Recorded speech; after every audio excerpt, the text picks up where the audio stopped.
তো প্রথমত শ্রী মধ্বাচার্য হচ্ছেন শ্রী ব্রহ্ম সম্প্রদায়ের আচার্য। চারটি সম্প্রদায় আছে, চৈতন্য মহাপ্রভু চারটি স্বীকৃত সম্প্রদায়কে গ্রহণ করেছে। চারটি সম্প্রদায় ভগবানের, প্রথমত মূলত পরমার্থবাদী যারা আছেন তাদের মধ্যে দুটি শ্রেণী বিভাগ, একদল হচ্ছেন বৈষ্ণব আর একদল হচ্ছেন মায়াবাদী, নির্বিশেষবাদী। এরা সবাই মায়াবাদী, নিরাকারবাদী, বৌদ্ধ, জৈন, এই ধরনের ফিলোসফি।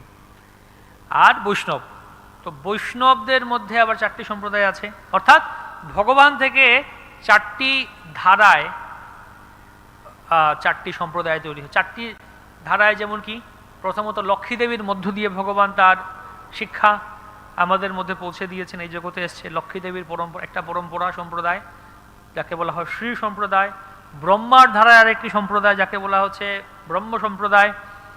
চার কুমারের ধারায় আরেকটি সম্প্রদায় চতুষ্কুমার কুমার সম্প্রদায়।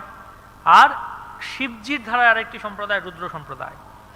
তো ব্রহ্ম সম্প্রদায়ের আচার্য হচ্ছেন মধ্বাচার্য, শ্রী সম্প্রদায়ের আচার্য হচ্ছেন রামানুজাচার্য, কুমার সম্প্রদায়ের আচার্য হচ্ছেন নিম্বার্ক আচার্য, আর রুদ্র সম্প্রদায়ের আচার্য হচ্ছেন বিষ্ণু স্বামী আচার্য। তো চৈতন্য মহাপ্রভু তিনি মূলত এই ব্রহ্ম সম্প্রদায়ের অংশ হিসেবে আমাদের এই গৌড়ীয় সম্প্রদায়টাকে তিনি প্রদান করেছেন, এবং তিনি প্রত্যেকটি সম্প্রদায় থেকে দুটি করে বিশেষ বিষয় নিয়েছেন।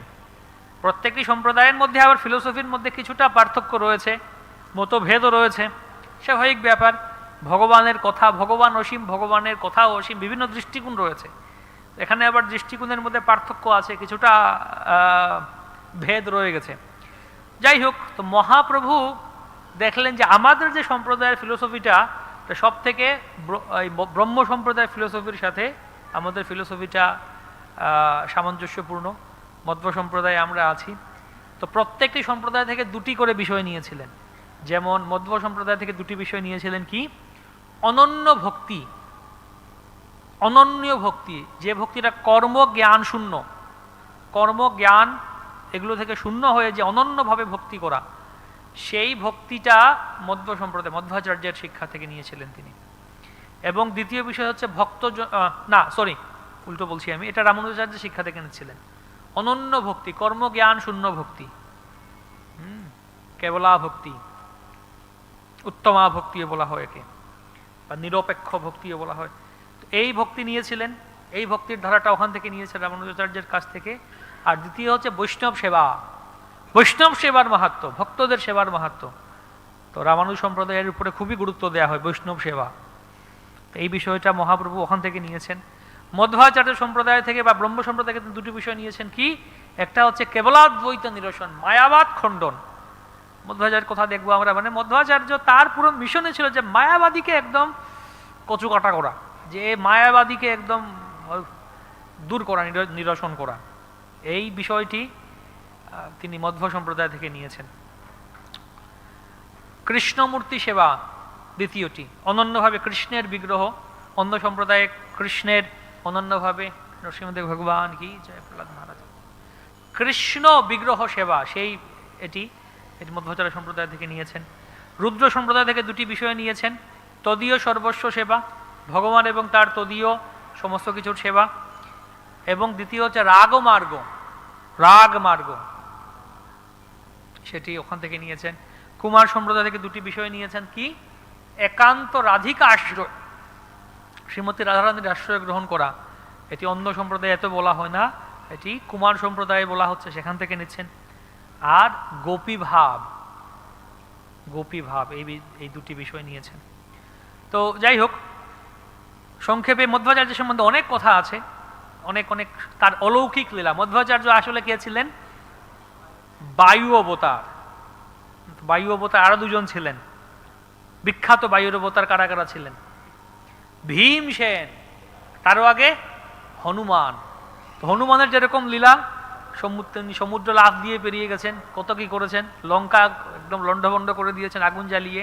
ভীম যেরকম বিশাল শরীর, বিশাল যুদ্ধ, মানে ভীমের লীলা যেরকম, হনুমানের লীলা যেরকম, মানে অদ্ভুত, অপ্রাকৃত এবং অলৌকিকভাবে সুপার হিউম্যান অ্যাক্টিভিটিস।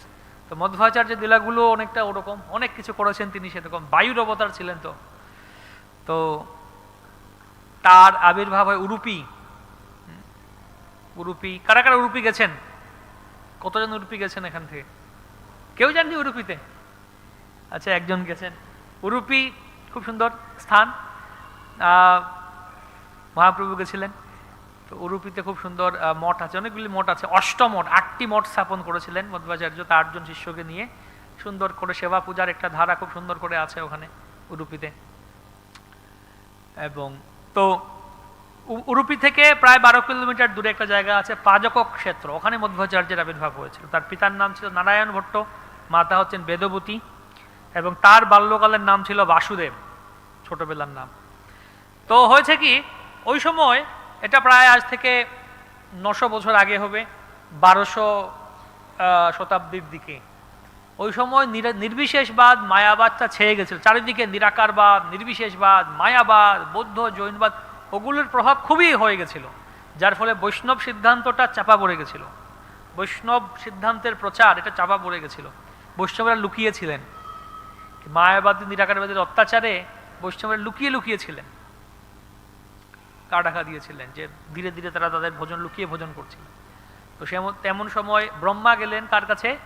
ভগবানের কাছে, বিষ্ণুর কাছে, তা আরব দেবতাদেরকে নিয়ে, যেই দেখুন পৃথিবীতে এমন অবস্থা হচ্ছে, এই নিরাকারবাদ, নির্বিশেষবাদ, মায়াবাদ চারিদিকে ছড়িয়ে গেছে, যার ফলে খুবই দুরবস্থা। বিশেষ করে আমার সম্প্রদায়, ব্রহ্মা বলছেন আমার যে সম্প্রদায়, ব্রহ্ম সম্প্রদায় খুবই দুরবস্থা।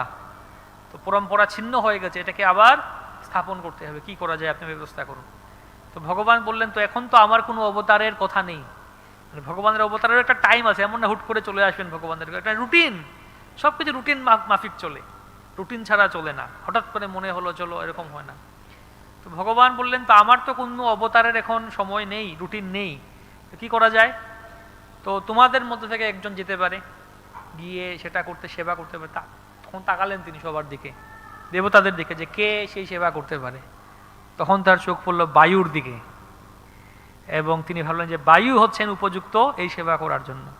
বললেন, হে বায়ুদেব, পবনদেব, তুমি যাও মর্তলোকে গিয়ে তুমি মধ্বাচার্য রূপে আবির্ভূত হও, এবং এই মায়াবাদ, নিরাকারবাদ, এগুলোকে নিরাশ করো, এগুলোকে দূর করো, খণ্ডন করো, এবং আমার সবিশেষ রূপকে পরম সত্যের অন্তিম সিদ্ধান্ত রূপে তুমি স্থাপন করো, যাও।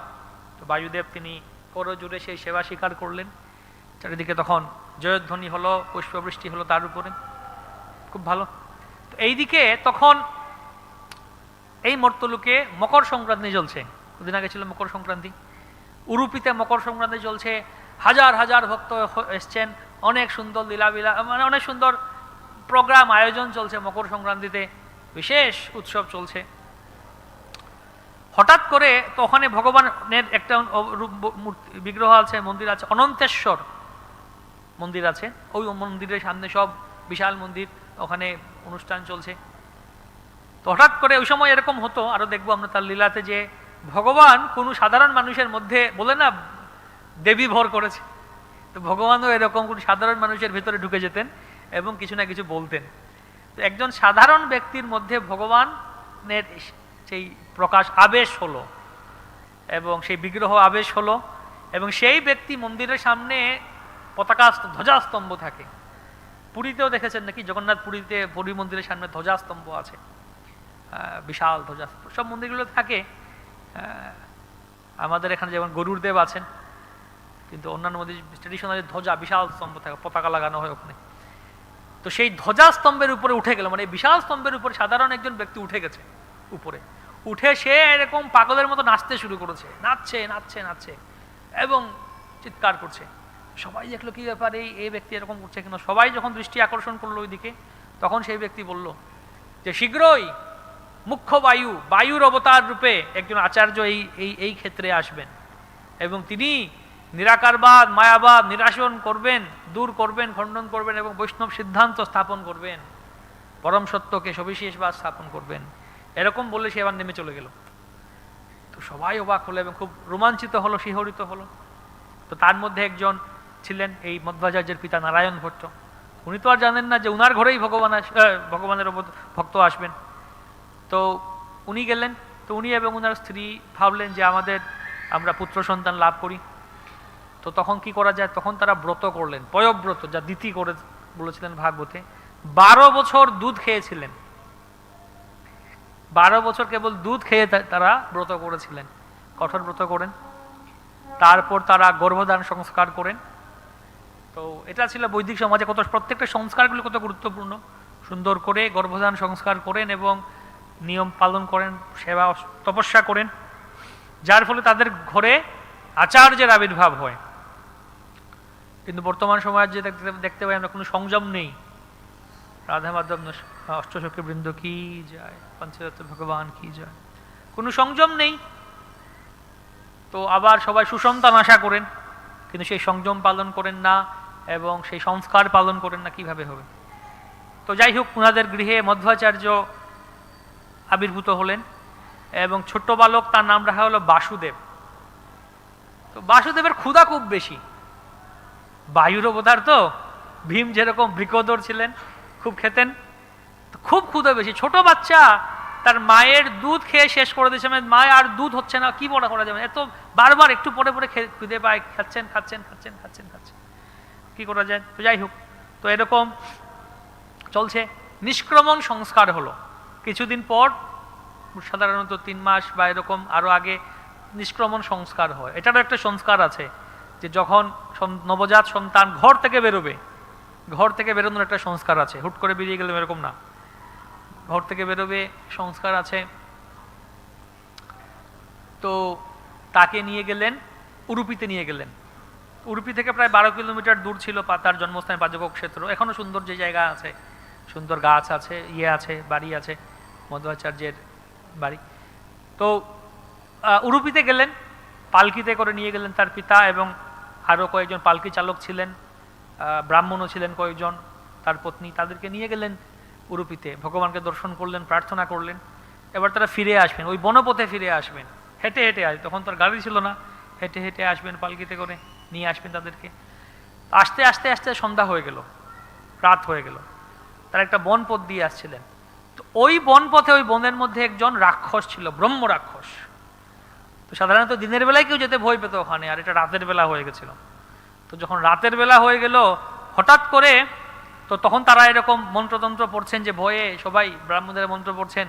তো এমন সময় তাদের মধ্যে একজনকে ওই রাক্ষস ভর করলো। সেই ব্যক্তি পাগলের মতো আচরণ করতে লাগলো, সে পাগলের মতো হা হা হাসতে লাগলো এবং সে গোড়াগড়ি দিতে লাগলো, মানে পাগলের মতো কাজ করতে লাগলো। সবাই তখন ভয় পেয়ে সেই পবিত্র নদী জল টল ছিটার দিচ্ছেন, মন্ত্র বলছেন। তো এ আরো বেশি পাগলামি করছে, বলছি তোমরা কি মনে করছো আমাকে এগুলো দিয়ে মন্ত্র বলে আমাকে বশ করবে? না, আমি চাইলে তোমাদের সবার ঘাড় মোটকে দিতে পারি, কিন্তু আমি জানি যে এই সন্তান শিশুটি হচ্ছে বায়ুর অবতার। তাই এক কাজ করে, তোমরা যদি আমাকে তাড়াতে চাও তাহলে তার চরণের ধুলি আমার মাথায় রাখো। তখন ভয়ে ভয়ে মধ্বাচার্যের পিতা সেই সন্তানকে, শিশুকে নিয়ে তার চরণ সেই লোকটার মাথায় রাখলেন। তখন সেই লোকটা একদম শান্ত হয়ে গেল এবং তারপর তারা ফিরে এলেন, বাড়িতে ফিরে এলেন। এভাবে আরো বাড়তে লাগলেন, নিষ্ক্রমণ সংস্কার হলো। তারপরে এবার অন্নপ্রাশন হবে, 6 মাসে অন্নপ্রাশন হবে। এর কিছুদিন আগে তো খুব খিদে ছোট বালকের। তো একদিন এরকম হয়েছে, মধ্বাচার্যের ছোট, তার বড় বোনও ছিলেন, একজন কয়েক বছরের বড় বোন ছিলেন। তো মধ্বাচার্যের মা কে হঠাৎ বাইরে কোথাও যেতে হলো, কোনো ঘরের কাজে একটু বাইরে যেতে হলো। তো তার মেয়েকে বললেন, মেয়ে বয়স কত হবে, এরকম 4-5 বছর এরকম হবে, ছোট মেয়ে। বললেন তুমি এক কাজ করে তোমার ছোট ভাইকে দেখে রাখো, আমি জাস্ট যাবো আর আসবো। দেখে গেছেন। এখন এই ছোট বালক শুরু করছে কান্না, খিদে পেয়েছে, কান্না করছে, কি করা যায়? মেয়ে তো আর কিছু করতে, ছোট মেয়ে কি করবে? বলছে আরে তুমি কান্না করো না, থামো, মা আসবেন, তাড়াতাড়ি আসবেন, কাঁদবে না, কিছুই হচ্ছে, খেলনা দিচ্ছে, কিছু দিচ্ছে, কোনো কিছু ঘন্টা বাজাচ্ছে, এই সেই, তাও শান্ত হচ্ছে না। কি করবে? বারবার তাকাচ্ছে, মা কখন আসবে, মা তো আর আসছেন না। এখন কি করবে? এত কান্না করছে, পাগলের মতো কান্না। বাচ্চা যখন খিদে পায় এত কান্না করে, কাঁদছে। তো তখন মেয়ে কি করে, ছোট মেয়ে, সে দেখলো এখানে বস্তার মধ্যে কিছু ওই ধানের মতো রাফ কিছু ধান ছিল, শস্যদানা ছিল, সেগুলো গাভীকে, বলদকে খাওয়ানোর জন্য রাখা হয়েছিল। তো সে কি করবে, মেয়ে, সে গিয়ে ওই বস্তাটা ছিঁড়ে দিল এবং ওখান থেকে কিছু সেই শস্য বেরোতে লাগলো এবং তাকেও খেতে দিয়ে, ছোট মেয়ে কি বুঝবে, সে সেই ধান খেতে দিয়ে যায়। মানে যে বাচ্চার অন্নপ্রাশন হয়নি এখনো, 6 মাসের বাচ্চা, তাকে একদম ওরকম ধান ছাড়ানো হয়নি, একদম ধান দিয়ে দিয়েছে খেতে, শস্য দিয়ে দিয়ে খেতে। সে বাচ্চা খেতে শুরু করে, খেতে যখন সে যখন মুখে দিয়ে একটু খাচ্ছে, শান্ত হলো, তখন সেই মেয়ে দৌড় লাগালো কে মাকে ডাকতে, কে মাকে ডেকে আনি। তো যখন মাকে ডেকে আনলো, মাকে এনে দেখে যে 40 কিলো ওজনের সেই বস্তা ছিল, খালি হয়ে গেছে। 40 কিলো খেয়ে মা বলছে এটা একটা পুরো প্রাপ্তবয়স্ক বড় একটা বলদও একসাথে 40 কিলো খেতে পারবে না, আর এই বাচ্চা 40 কিলো খেয়ে ফেলেছে, কি অবস্থা। তো কোথায় মানে দেখানো হলো, বৈদ্য ডেকে কি ঠিকঠাক আছে, তো বলছে না ঠিকঠাক আছে, ঠিকঠাক আছে, বাচ্চার কিছুই হয়নি, 40 কিলো ওজনের খেয়ে ফেলেছে। তো এরকম, তো এভাবে আরো ধীরে ধীরে বড় হলেন। তো একবার এরকম হয়েছে, বাসুদেব, বালক বাসুদেব, মধ্বভাজের ডাকনাম বাসুদেব। তো বাসুদেবকে বাবাকে ডাকছে, বাবা চলো খেতে চলো, আমরা ভোজনে বসবো। তো বাবা বলছেন যে না, আজকে আমি ভোজন করব না, আর আমাদের ঘরে ভোজন হবে না আজকে। বলছে কেন বাবা, আমার খিদে পেয়েছে অনেক, চলো ভোজন করো। বাবা বললেন যে আমি আসলে ওই একজন ব্যক্তি বাইরে বসে আছে, আমাদের ঘরের বাইরে একজন ব্যক্তি বসে আছে, তো সেই ব্যক্তির কাছ থেকে আমি একটা বলদ কিনেছিলাম, টাকা তাকে পরিশোধ করা হয়নি, এটা বাকি রয়ে গেছে। তো সেই ব্যক্তি এসছে যে আজকেই টাকা চাই তার, এবং সে নাছোড়বান্দা, যদি আজকে আমি তাকে টাকা না দেই তাহলে সে আমার বাড়ি থেকে যাবে না, এবং সে খাবেও না কিছু, এখানে বসে থাকবে, উপবাস করে বসে থাকবে। তো এখন যে ব্যক্তি যদি আমার ঘরের দরজায় কেউ অনাহারে বসে থাকে, তাহলে আমি কিভাবে, আমার ঘরে কিভাবে আমি খাবার খাবো সবাইকে নিয়ে। তাই যতক্ষণ পর্যন্ত না আমি তার টাকা পরিশোধ করতে পারি, আমিও কিছু খাবো না। এই হচ্ছে বৈদিক সংস্কৃতি। আজকাল কি হবে, পাওনাদার এলে বলবে যাও তোমার ঘরের জিনিসপত্র উঠিয়ে নিয়ে যাবো, কিন্তু না, এখানে বলছেন আমি উপবাস করে থাকবো। আর সেই পাওনাদার, সেই মন্ত্রবাজার বাবাও বলছেন যে না, আমি উপবাস করে থাকবো। তখন সেই বাসুদেব বলছেন যে ঠিক আছে, আমি দিচ্ছি, আমি তোমার পাওনা মিটিয়ে দিচ্ছি। তো গিয়ে সেই ব্যক্তিকে বলছে আমার সাথে আসুন আপনি। তো বাড়ির পেছনে নিয়ে গেল। তো বাড়ির পেছনে একটা তেঁতুল গাছ ছিল। তো বাচ্চারা তেঁতুলের বীজ নিয়ে খেলা করে না, যে বলে এটা টাকা, টাকা, এত টাকা আমার, এতগুলো বীজ মানে এত টাকা হলো তোমার, মানে বাচ্চারা খেলাধুলা করে তেঁতুল বীজ জমিয়ে, এটাই হচ্ছে টাকা, আমার এতগুলো বীজ মানে এত টাকা, তুমি এত টাকা দাও আমাকে, দাও, এরকম দেয়া নেয়া করে এরকম জমিয়ে রেখেছে বস্তার মধ্যে। তারপরে গিয়ে সেই লোকটাকে বলছে এই দেখুন বস্তা ভর্তি টাকা নাও। তো লোকটা দেখছে এখানে তেঁতুলের বীজ, লোকটা এখন হাসবে না কাঁদবে কি, তবে তার মধ্বাচার্য সে বাসুদেবের চেহারা এমন কমনীয় রমণীয় থাকে, দেখে কিছু না করতে পারছে না, বলে ঠিক আছে দাও। তো এটা হাতে যখন নিয়েছে, সাথে সাথে কি হয়ে তেঁতুলের বীজ সোনা হয়ে গেল, সোনা হয়ে গেল।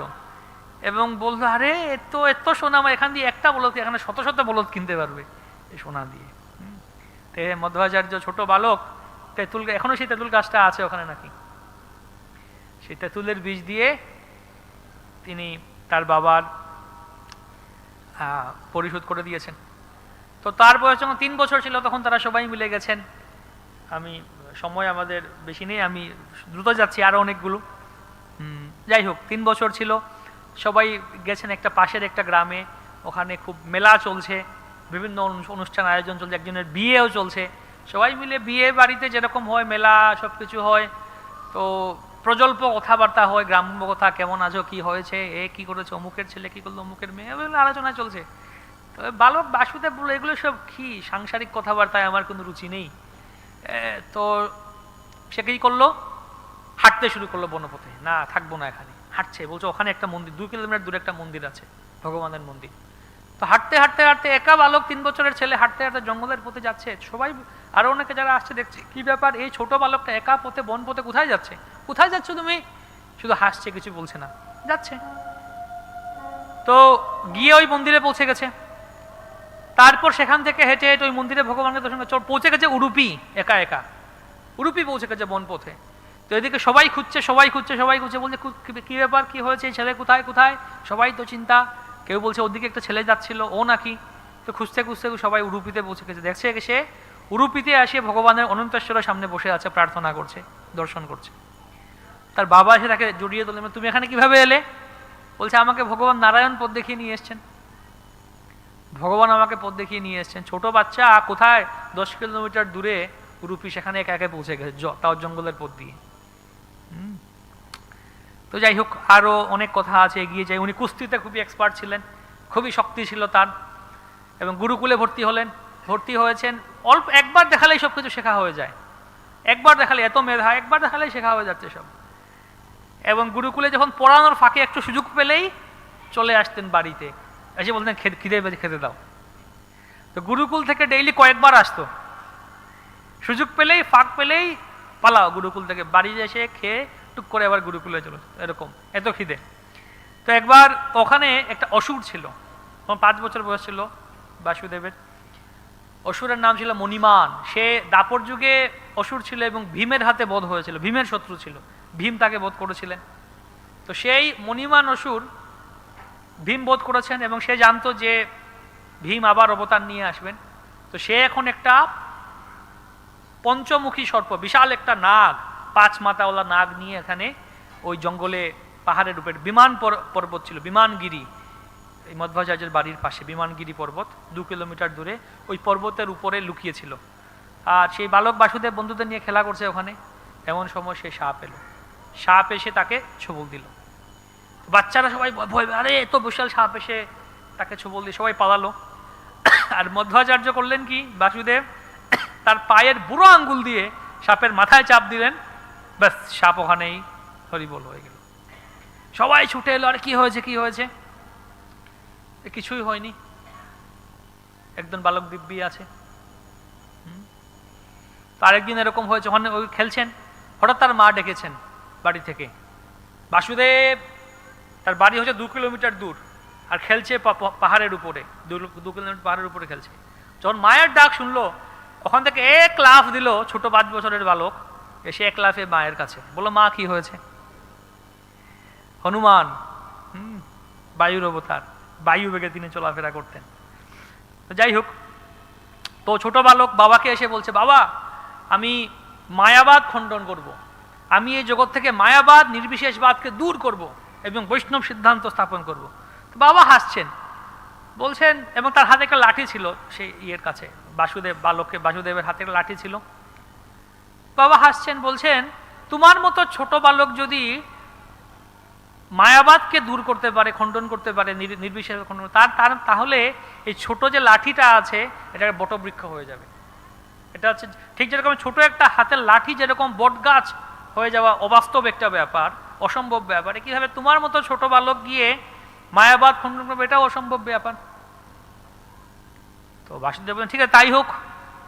তখন তার হাতের যে লাঠিটা পুঁতে দিলেন মাটিতে, সাথে সাথে সেই লাঠিটা দেখতে দেখতেই বট গাছ হয়ে গেল, চোখের সামনে বড় গাছ হয়ে গেল, এবং পাতা এসে গেল। বাবা অবাক, কি হচ্ছে? তো যাই হোক, তারপরে তিনি তার গুরুদেবের সাথে সাক্ষাৎ হলো, অচ্যুত প্রেক্ষ সাক্ষাৎ হলো এবং দীক্ষা হলো। সেই কথা সংক্ষেপ করছি, আমরা এগিয়ে যাচ্ছি। আরো অনেক মজার কথা, অনেক পণ্ডিতের সাথে 10 থেকে 11 বছর বয়সে সন্ন্যাস নিয়েছেন তিনি, 10-11 বছর বয়সে সন্ন্যাস নিয়েছেন। তো সন্ন্যাস যখন নেবেন, 10 বছরের ছেলে, তো বাবা মা তো এত আসক্ত ছিলেন ছোট বালকের প্রতি, এত সুন্দর তার দিব্য রূপ এবং তার যে লীলা, কিভাবে সন্ন্যাস নিতে দেবেন? তো না করছে, বাবা মা বলছে, না আমাদেরকে ছেড়ে যেও না, সন্ন্যাস নিও না। যদিও ভক্ত ছিলেন, ওনারা ব্রাহ্মণ ভক্ত, কিন্তু তবুও সন্ন্যাস নিতে যায় বা ছেলে যখন ব্রহ্মচারী হতে যান, তখন প্রত্যেক বাবা মাই কান্না করেন, বলছে না না না, আমাদের কি হবে? তখন বাবা তার পায়ে পড়ছেন, পা ধরে বলছেন, তোমার পায়ে পড়ে তুমি সন্ন্যাস, আমাদেরকে ছেড়ে যেও না।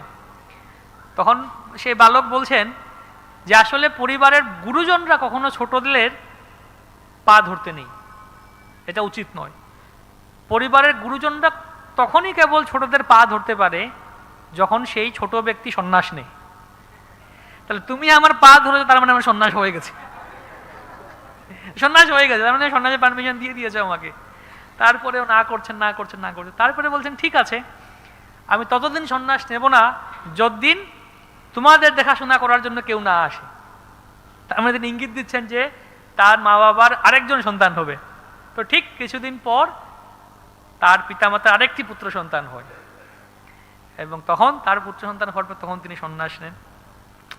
তিনি 2 বার বদ্রিকাশ্রম গেছিলেন, বদ্রিকাশ্রমে 2 বার। বদ্রিকাশ্রমে 5টি বদ্রি আছে, এখানে বিশাল বদ্রি, উত্তর বদ্রি, এরকম করে তো সবার যে উপরে বদ্রী সেটা আমাদের কাছে অ্যাক্সেসিবল না, আমরা যেতে পারি না। দুর্গম উঁচু পাহাড় এবং খাড়া, এবং সেখানে পাথর এবং প্রচণ্ড বাতাস, সেখানে আমরা যেতেই পারবো না, সম্ভব না, প্রচণ্ড ঠান্ডা। তো মধ্বাচার্য একা গেছিলেন সেখানে দুবার, এবং ব্যাসদেবের সাথে সাক্ষাৎ হয়েছিল তার। এখনও ব্যাসদেব আছেন, ব্যাসদেব এখনও বদ্রিকাশ্রমে, সম্যপরাশন, ভাগবতে পড়েছিলাম সম্যপরাশ নামক স্থানে, ওখানে বদ্রিকাশ্রমে এখনও ব্যাসদেব আছেন, তিনি বসে, এবং ঋষি মুনিরা আছেন সেখানে, তিনি তপস্যা করছেন ব্যাসদেব। যেতে চাইলে যেতে ট্রাই করতে পারেন। বদ্রীনাথ যান সবাই, নেই বদ্রীনাথ থেকে ওই বদ্রীতে মধ্বাচার্য দুবার গেছিলেন, কে ব্যাসদেবের সাথে সাক্ষাৎ হয়, ওখানে ব্যাসদেবের কাছে ভাগবতম তিনি শাস্ত্র পড়েন এবং বেদান্ত সূত্র তিনি ভাষ্য রচনা করেন মধ্বাচার্য। তো যাই হোক, আরও কিছু অদ্ভুত কথা আছে, আমাদের সময় সংক্ষিপ্ত, আমরা অল্প কথাই বলি। তো একবার হয়েছে কি, মধ্বাচার্যকে উনি এরকম ট্রাভেল করতেন সবাইকে নিয়ে, তীর্থযাত্রা দর্শন করছেন। তো কোনো এক জায়গায় বসে খুব অনেক বড় ফিস্ট হয়েছে, খেতে বসছেন, একদম ভালো করে ভুরি ভোজ ফিস্ট হয়েছে, ফিস্ট হয়ে একদম আকণ্ঠ প্রসাদ পেয়েছেন। তারপরে একজন ব্যক্তি এসছেন তার বাগানের কলা নিয়ে, 200 পিস কলা নিয়ে এসছেন, বলছেন আপনার জন্য একটু দেরি হয়ে গেছে আসতে, আমার বাগানের কলা আপনি একটু দয়া করে গ্রহণ করুন। এবং কলাগুলি বলা হচ্ছে লম্বায় 1.5 ফিট, 1.5 ফুট লম্বা কলা, আর 10 ইঞ্চি মোটা কলা একটা কলা। একজন ব্যক্তি 2-3টা বা 1-2টা খেলেই আর কিছু সারাদিন খেতে হবে না, এমন অবস্থা। তোমাদের বললে আপনি একটু দয়া করে গ্রহণ করুন। ঠিক আছে দাও। তো একটা করে 200টা কলাই খেয়ে ফেলেছে মধ্বাচার্য। সবাই বলছে আপনি কিভাবে এত খাচ্ছেন? বলছেন যে আমার পেটে একটা সেই অগ্নি, জঠরাগ্নি, বিশাল অগ্নি, অনন্ত অগ্নি আছে, সেটা জ্বলতেই থাকে, জ্বলতেই থাকে, আমি যা ইচ্ছা খেতে পারবো, সমস্যা নেই। বৃকদর ভীম নাকি, অনন্ত তার পেটের ভেতরে অগ্নি আছে। আরেকবার তারা যাচ্ছেন, গঙ্গায় যাবেন, তীর্থ, ওই দক্ষিণ ভারত বদ্রিকাশ্রম যাওয়ার পথেই ওই রকম উত্তর ভারতে যাচ্ছেন। তো উত্তর ভারতে মুসলমান রাজারা, সেই নবাবেরা ছিল বা এরকম শাসকেরা ছিল। তো সেই মুসলমান শাসক বলে দিয়েছে নদীর মাঝিদেরকে যে কেউ যেন, বিশেষ করে যারা অমুসলিম আছে, তারা যেন কেউ এই নদী পেরোতে না পারে, নদী পেরিয়ে যেন ওপার থেকে এপারে না আসতে পারে। যদি কাউকে তুমি নদী পার করে আনো, তোমাদের গর্দান নেব, তোমাকে প্রাণদণ্ড দেব। সেই নাবিককে বলে দিয়েছে, নৌকার মাঝিদেরকে। তার মধ্বাচার্য তার শিষ্যদেরকে নিয়ে আছেন, টিম নিয়ে যাচ্ছেন, তিনি নদী পেরোবেন। তো বলছেন যে আমাদের নদী পার করে দাও। বলছে না না, এরকম আমাদের শাসক না করেছে। তো বলছে তোমাকে এক্সট্রা টাকা দেব, ঘুষ দেব। হ্যাঁ, ঘুষ দেওয়ার সিস্টেমটা আগেও ছিল, সনাতন গোস্বামীও ঘুষ দিয়েছিলেন নাকি। তাও বলছে না, আমার প্রাণ যাবে। তখন মধ্বাচার্য যখন কি করা যায়, তখন তিনি সবাইকে বলেন তোমরা এক কাজ করো, একে অন্যের কাপড়ে ধরো। সবাই, বাকি তার শিষ্যরা ছিলেন, সবাই একে অন্যের কাপড়ে ধরে থাকো, চেইন বানাও, মানব চেইন যেটা একে অন্যের কাপড়ে বা শরীরে ধরে থাকো। তো ধরলো একে অন্যকে, আর মধ্বাচার্য যখন প্রথম জনকে ধরলেন, সবাই তখন হালকা হয়ে গেল এবং জলের উপর দিয়ে হাঁটতে শুরু করলেন। সবাইকে নিয়ে জলের উপর দিয়ে হেঁটে হেঁটে পার হয়ে গেলে। আর সেই মুসলমান শাসক সে বলছে কি ব্যাপার? তো সে দেখছে কি হচ্ছে, এটা খালি চোখে সে দেখে অজ্ঞান হয়ে গেছে। আবার জ্ঞান ফিরে পেল, আবার দেখলো আবার সে অজ্ঞান হয়ে গেছে। এরকম 7 বার সে অজ্ঞান হয়ে গেছে, 7 বার সে মূর্ছিত হয়ে গেছে।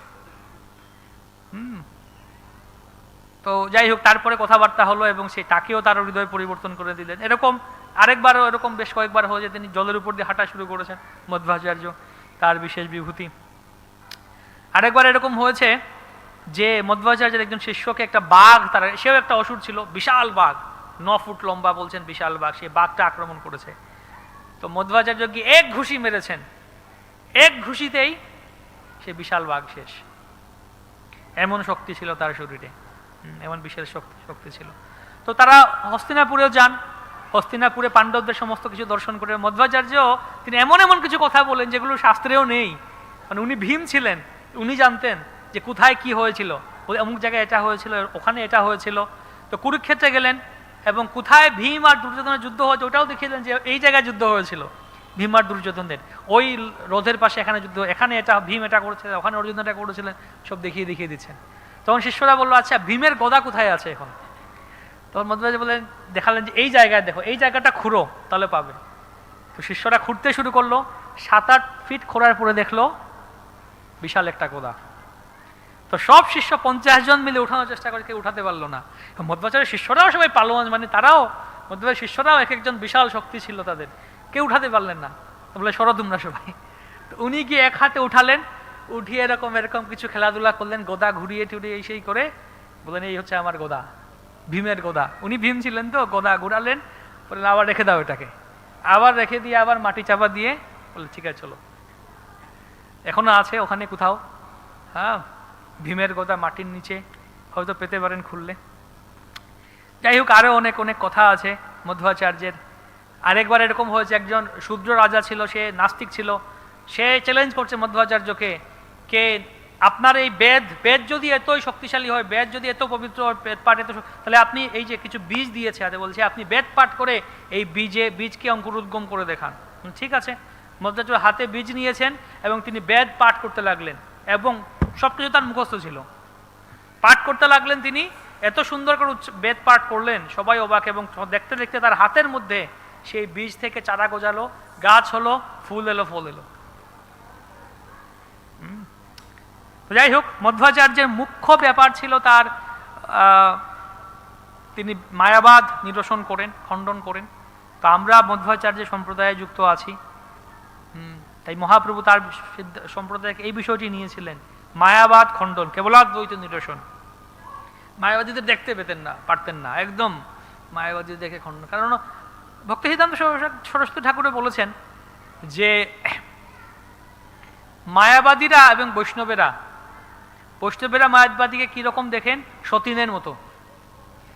এক সতীন যেটা আমার সতীনকে সহ্য করতে পারে না, কেননা এই মহিলা আমার স্বামীকে আমার থেকে কেড়ে নিয়েছে, ঠিক কিনা? তো একই রকম ভাবে বৈষ্ণবেরাও কি দেখেন যে না, এই মায়াবাদীরা আমাদের প্রতি, আমাদের প্রভু কৃষ্ণকে নিরাকার বলছে, মায়া বলছে, তাই কোনোভাবেই সহ্য করতে পারেন না মায়াবাদীদের। তাই আমাদের মধ্বাচার্যের ধারায় আছি এবং আমরা সেই ইয়েতে আছি, প্রভুপাদের ধারাতে। মায়াবাদ, প্রভুপাদকেও বলা হচ্ছে কি, চিন্তা করে দেখুন, নির্বিশেষ শূন্যবাদী পাশ্চাত্য দেশ তারে, নির্বিশেষ নিরাকারবাদে। ভালো করে বোঝা উচিত কি ব্রহ্ম কি, পরমাত্মা কি, ভগবান, এই সমস্ত তত্ত্ব, নিরাকারবাদটা কি, তাই ভালো করে শাস্ত্র পড়া উচিত। মধ্বাচার্যের শিক্ষাতে বিশেষ করে শাস্ত্রের জ্ঞানটাকে অধিক গুরুত্ব দিয়েছেন, যে সমস্ত ভক্তদের শাস্ত্র ভালো করে পড়া উচিত, বেদ পাঠ বিপ্র, এবং সেটা তো দ্বৈতাদ্বৈতবাদ। এই জন্য মধ্বাচার্যের আমাদের মায়াপুরে চৈতন্য মঠ আছে, ভক্তি সিদ্ধান্ত সরস্বতী ঠাকুর, তিনি চৈতন্য মঠে 4 বৈষ্ণবাচার্যকে বিগ্রহ স্থাপন করেন। বিশেষ সিগনিফিকেন্ট, তাৎপর্যপূর্ণ ব্যাপারটা, যে তিনি 4 বৈষ্ণবাচার্যের বিগ্রহ স্থাপন করেন এবং সেখানে তাদের ইয়ে করেন। তো মধ্বাচার্যের বিগ্রহ দেখবেন সবসময় এরকম, তার হাতটা এরকম। 2, মানে জীব আর ঈশ্বর আলাদা, কোনো একত্ব নয়, পৃথক, দ্বৈতবাদ। তার সিদ্ধান্তের নাম হচ্ছে দ্বৈতবাদ। তো মধ্বাচার্যের 9টি শিক্ষা আছে, নবপ্রমেয় বলা হয়, নবপ্রমেয় 9টি বিশেষ শিক্ষা। তো রামানু সম্প্রদায়ের শিক্ষা হচ্ছে বিশিষ্টাদ্বৈত, মধ্বাচার্যের হচ্ছে দ্বৈতবাদ, দ্বৈত সিদ্ধান্ত, রুদ্র সম্প্রদায়ের শুদ্ধ দ্বৈত, নির্বাক সম্প্রদায়ের দ্বৈত অদ্বৈত। তো এরকম 4টি সম্প্রদায়েরই 4টি বিশেষ বিশেষ শিক্ষা। আর আমাদের হচ্ছে অচিন্ত ভেদাভেদ তত্ত্ব। তো এই কথাগুলি শিল প্রভুপাদের গ্রন্থ পড়লে আমরা বুঝতে পারি। তো মধ্বাচার্য 5 রকম ভেদের কথা বলেছেন, ভেদাভেদ। জীব আর ঈশ্বরে 5টি ভেদ আছে। কি? জীবেশ্বরে ভেদ, জীব আর ঈশ্বরের মধ্যে ভেদ, জীব আর ঈশ্বর কখনো এক না। দ্বিতীয় কথা হচ্ছে জীব জীব ভেদ, এক জীব আরেক জীব এক না, আলাদা। আমি খেলে আপনার পেট ভরবে না, আপনি খেলে আমার পেট ভরবে না, আলাদা আলাদা, আমরা সবাই আলাদা, এক না। তারপর ঈশ্বরেও জড়ে ভেদ, ভগবানের এবং জড়বস্তুর মধ্যে ভেদ, প্রকৃতির মধ্যে ভেদ, এটা এক না। তার চতুর্থটা হচ্ছে জীবে এবং জড়ে ভেদ, জীব এবং জড়ের মধ্যে ভেদ, এটাও এক না। পঞ্চম হচ্ছে জড়ে এবং জড়ে ভেদ, আলাদা আলাদা বস্তু আছে। তো ডিটেইলস উনি সেই শিক্ষাগুলি প্রদান করেছেন। নবপ্রমেয়তার বিশেষ শিক্ষা সিদ্ধান্ত আমি জাস্ট সংক্ষেপে বলছি। নবপ্রমেয়ের প্রথম কথা হচ্ছে, 9টি কথা বলেছেন। এই 9টি কথা, প্রথম কথা বলেছেন যে ভগবানই হচ্ছেন পরম সত্য, ওকে। দ্বিতীয় কথা হচ্ছে তিনি হচ্ছেন সমস্ত বেদের মূল, বেদের জ্ঞানের জ্ঞাতব্য বিষয়। 3, এই জগৎটা সত্য, জগৎটা মিথ্যা না। মায়াবাদীরা বলে ব্রহ্ম সত্য, জগৎ মিথ্যা, বলছে না মিথ্যা না, জগৎ সত্য। চতুর্থ হচ্ছে যে এই যে ভেদ, জীব ঈশ্বর প্রকৃতির মধ্যে ভেদ, এটা হচ্ছে বাস্তব, এটা সত্য, চতুর্থ। পঞ্চম হচ্ছে জীব হচ্ছে ভগবানের সেবক। ষষ্ঠ হচ্ছে যে প্রত্যেকটি জীব তাদের নিজস্ব যার যার অবস্থান অনুযায়ী তারা হচ্ছে পৃথক। ষষ্ঠ। সপ্তম হচ্ছে মুক্তি হচ্ছে ভগবানের চরণ প্রাপ্তি, মুক্তির হিতপান্যথা রূপম স্বরূপের ব্যবস্থা। মুক্তি হচ্ছে ভগবানের চরণ কমল প্রাপ্তি হচ্ছে মুক্তি। অষ্টম হচ্ছে ভগবানের অমল ভজনটা কি? ভগবানের অমল ভজন বা শুদ্ধ ভক্তি হচ্ছে ভগবানের চরণ বা এই মুক্তি লাভের একমাত্র উপায়। আর নবম হচ্ছে প্রত্যক্ষ, অনুমান আর শব্দ, এই তিন রকমের প্রমাণ রয়েছে। তো এই কথাগুলি আমরা জানি নাকি পড়ি, কিন্তু মধ্বাচার্য আসলে আচার্যরা এগুলো সিদ্ধান্ত স্থাপন করেছেন যে এই জন্য আমাদের কাছে এই কথাগুলি, যেমন প্রভুপাদ সমস্ত আচার্যদের শিক্ষাটা আমাদের গ্রন্থে দিয়েছেন। কিন্তু এই যে নটা কথা বললাম এগুলো সাধারণ কথা নয়। কেন? কারণ মায়াবাদীদের সাথে এখানেই পার্থক্য, মায়াবাদীরা এগুলো খণ্ডন করে আর আমরা তাদের কথা খণ্ডন করি। তাই মায়াবাদ আসলে কি আমাদের বুঝতে হবে, না হলে আমরাই মায়াবাদী হয়ে যাব। তো এই জন্য আবার মায়াবাদ ভাষ্য পড়ার উচিত নয়। প্রভুপাদের গ্রন্থ ভালো করে পড়লে, আমাদের আচার্যদের কথা ভালো করে পড়লে তখন আমরা মায়াবাদ, নিরাকারবাদ সেগুলোকে খণ্ডন করতে পারবো এবং সেগুলো বুঝতে পারবো। তো আমরা মধ্বাচার্যের কাছে প্রার্থনা করি আজকের দিনে তিথিতে যেন তার শিক্ষা এবং আচ্ছা আমাদের পরম্পরা, ব্রহ্মবদ্ধ পরম্পরায় আছি আমরা, সেই শিক্ষাটি ভালো করে বুঝতে পারি এবং সেই অনুযায়ী আমরা প্রচার করতে পারি। আগামীকালকে শ্রীপাদ রামানুজাচার্যের তিরোভাব তিথি, তার কাছেও বিশেষ প্রার্থনা করি। কালকে আশা করি উনার সম্বন্ধে শ্রবণ করবেন আপনারা। হরে কৃষ্ণ। শ্রীল মধ্বাচার্য কি জয়, শ্রীল প্রভুপাদ কি জয়, গ্রন্থরাজ শ্রীমদ্ ভাগবত মহাপুরাণ কি জয়, সমবেত গৌর ভক্তবৃন্দ কি জয়, নিতাই গৌর প্রেমানন্দে হরি।